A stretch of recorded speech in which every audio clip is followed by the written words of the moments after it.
السلام علیکم.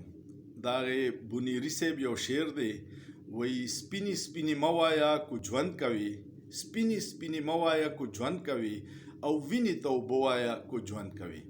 پاکستان کې بدقسمتۍ نه داسې بد حل جوړ دی، کو معمولی څه مذهبي رهنما د غلطۍ خبره کې نو د توهین مذهب الزام د باندې فتوا د باندې لګي، کو د ادارو په کارکردګۍ سوال کې نو د غدارۍ الزام د باندې لګي، کو د حکومت خلاف څه خبره کې نو بس توهین حکومت د باندې لګي، کو د عدالت خلاف په غلطو فیصلو څه خبره کې نو توهین عدالت د باندې لګي. خو زه په دې پوه نه شوم چې په دې 75 سال کې د عوامو له هیڅ چا حقوق ورنکړو نو د توهین عوام مقدمه به چرته مونږ درج کوو. ډیر خلک قبرونه قبرستان ډک دي د هغې خلکو نه چې چا به وي کو چرې ما واز چوت کو نو څوک مې مړ نه کي، ته به مرې. خدای دې کي چې ته په حق یې کو په ناجایز یو وخت نیټه الله پاک مقرر کړې ده او هغې ته به رسي، نو چې په ناحقه مرې نو په حق ولې نه مرې.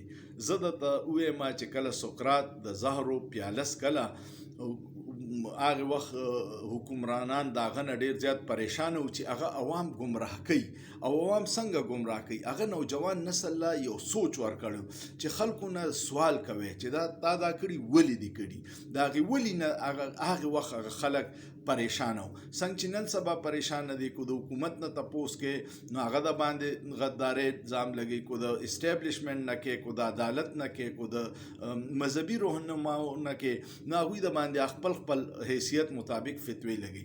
سقراط چې کله د زهرو پیاله څکله نو د هغه شاګردانو ورته په جړا شو، وی چې جی بې ګناه مرې، نو هغه ورته ډېر ښکلې خبره وکړه، وی ستاسو څه خیال دی چې زه ګناه وکړم نو مړ شم؟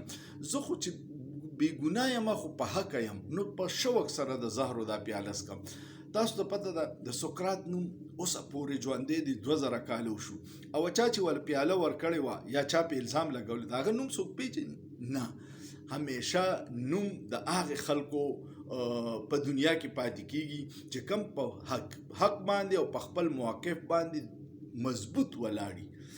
تاسو د چا بېعزتي مه کوئ، د چا دغه مه کوئ، الزام غلط مه لګوئ، خو چې درته پته چې دا حق خبره ده نو مرګ خو هسې یو ورځ دی چې په هغې حق باندې مړ شي نو خلک به دې یادوي.